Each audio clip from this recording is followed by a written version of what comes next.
to Castelo Branco. It is the first day of blue skies that we've had for the whole entire time that I've been here. But it is a bit too windy to record outside. Okay, we're doing that. Hello, baby. But it's a bit too windy to record outside, so we're sitting inside. It is day 8 of our adventures in farm hunting round 2. And it has been one emotional roller coaster of a week this time round. It has been an epic battle between my head and my heart in making this decision and in viewing these farms this week round.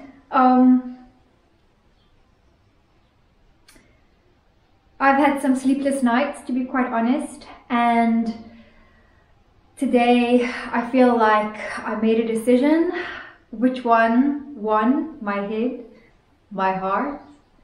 I have booked a viewing for later today to either be very spontaneous and make an offer, or to say goodbye to a farm. That was the plan in any case. What transpired throughout this morning so far, however, I had kind of made up my mind and I went with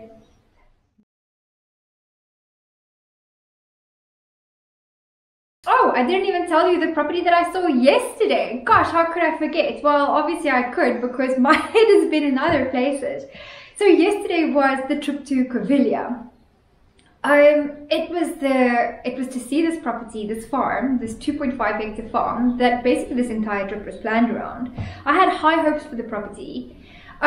We saw 3 properties actually with the agent, and the second agent for the day cancelled, of course. I did email to confirm in the morning, and then I checked while I was in Covilha my emails to see if he responded, and he said, oh sorry, he made other plans for the day.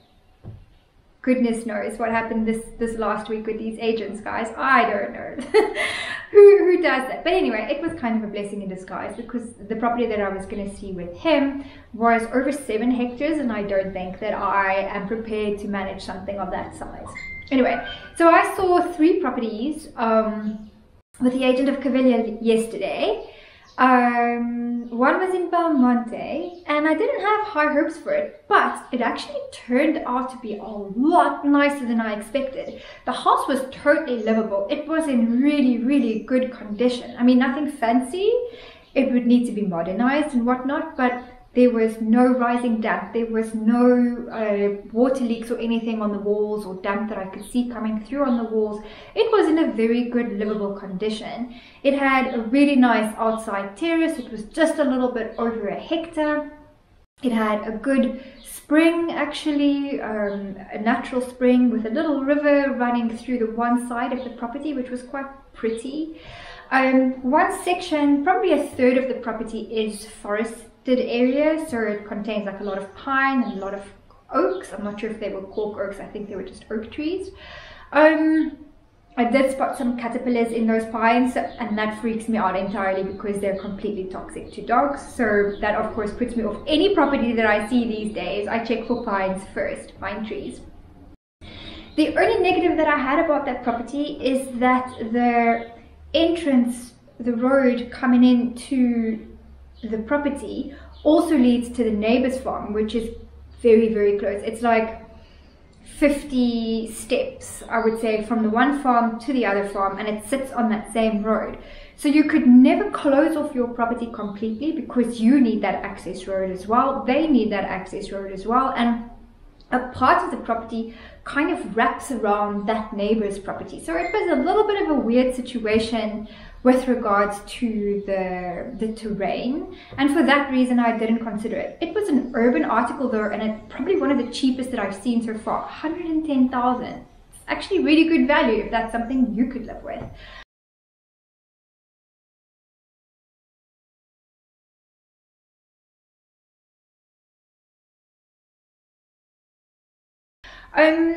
The next property was a complete reno job. So she took me bundu bashing. Like, we went into bushes, we went where cars have not been driving for a very long time. We went to this property that was completely dilapidated, The terrain has not been cut or cleaned in a very long time. Beautiful olive grove, but the olive trees look like they really need some TLC. They have not been trimmed or cut or looked after for what seems to be at least a year, maybe 2 years, because they have all new sprouts coming out the bottom, and those sprouts were already a meter high. So yeah, I'm not sure what's happening with that property. I asked her what the price was of that, and she said that was 50,000 for that ruin. Everything would need to be gutted, everything would need to be treated, everything would need to be ripped off, redone, and 50,000 for that property was a little bit expensive. It did have electricity though, so that was one of the good things, I guess, going for it. Whilst we were there was this couple, I think they were the neighboring property, that came around with their tractor, very eager to see what was happening with the property next door, and trying to see if I was the new owner and the new buyer. So a very curious couple, lovely old couple, do not speak a word of English, but they were super sweet. And then we saw the property that I had been waiting all this time to see. And going in there, I think because my mind was already on these other two properties that I like so much, I didn't give it the chance maybe that it deserves, because the feeling that it gave me, again, I wasn't inspired by what I saw. The house is move-in ready, but it will need some work and attention. All the window frames and door frames are in wood, and they're not in good condition either. They're molded, they're wet, they're cracked, they're breaking and brittle. So that would all need to be gutted and replaced. But that is pretty much the most major work that needs to be done on that property, unless you want to make it more comfortable for yourself. The kitchen is super old, it's very dated, so that would need to be renewed, but livable. A really good livable property with some minor maintenance that needs to be done. Small water boiler that looks like about a 30 litre, and then I don't know if I can find, okay, there's a little pantry in here. And that's the trapdoor to the roof. Okay, coming out the kitchen, that's the living room. Then there's a hall, 4 bedrooms. Apparently the central heating does work. The first room still has the original wooden floors. They will probably need to be replaced. They're very old. I mean, it smells a little bit like damp in here, but apparently no one lives here. The rooms are not a bad size. I would say this is 1, 2, 3 and a bit by 4 meters. There's a window there, but again, it's all in wood, so all the windows need to be replaced. Room 2, same thing, same wooden floors. Very old. It's got a nice window though, but all needs to be replaced. Doesn't actually seem to have any issues with rising damp or anything, so that's good. The owner said the floors, well, below is cemented, so that's also good news. 3rd bedroom, again, same thing. You can see they've even like taped up the windows, obviously for the wind and whatnot to come in here. This is one of the smaller bedrooms. And this is the 4th bedroom. Same thing, all the tape on the windows. This is the first room where I saw some water damage that may be down in that corner.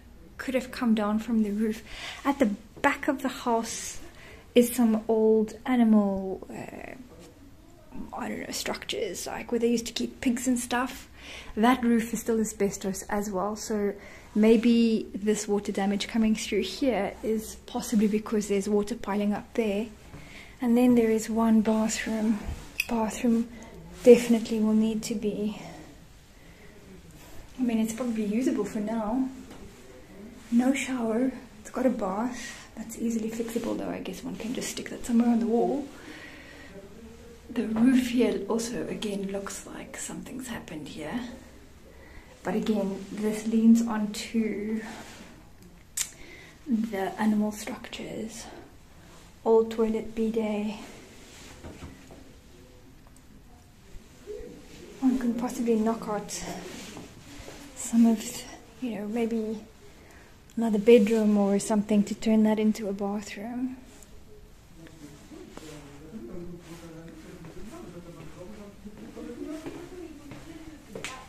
And then outside, it would be nice for that door to open. You can actually put up a lean-to. It's got gutters. Garage. Oh, that goes to the wine room. So maybe just this roof that needs to be looked at, possibly. Or I guess this is on the kitchen.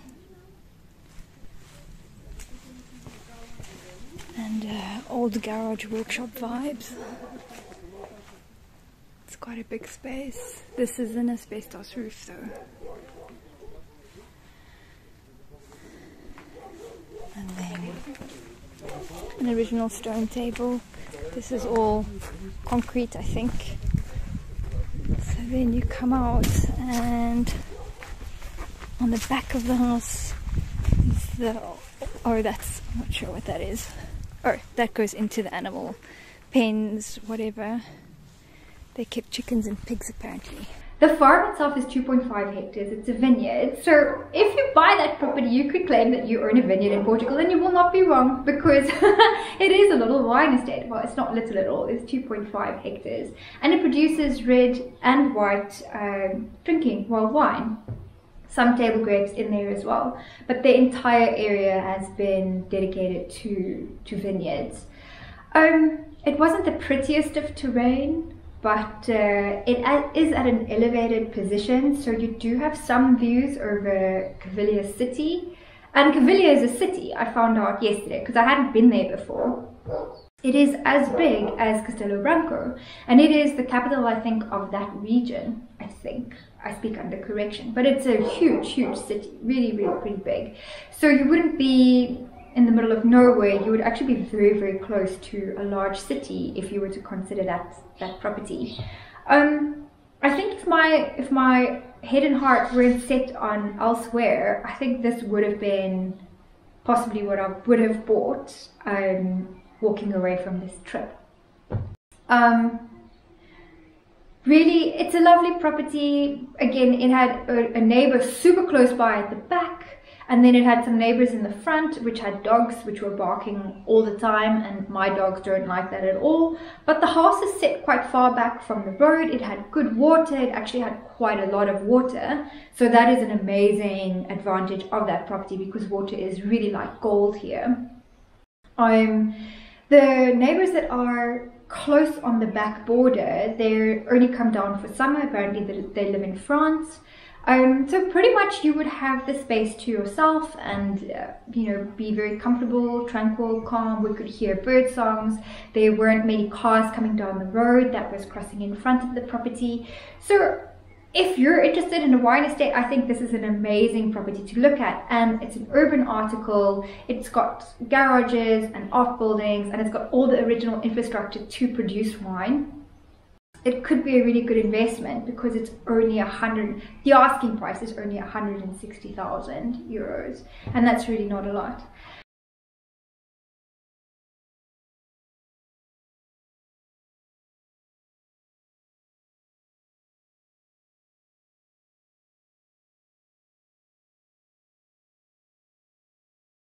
And I went with my head. So for all I keep coming back to is that I could do quite a substantial amount of renovations for 20,000 euros that I would save on the one property versus the other. And they're both in really nice locations. I have literally gone over this in my head over and over and over again, but it comes down to that I will have a little bit more disposable income if I go with the cheaper property, and I could still do really nice renovations. I could maybe do better quality renovations if I go through with that one.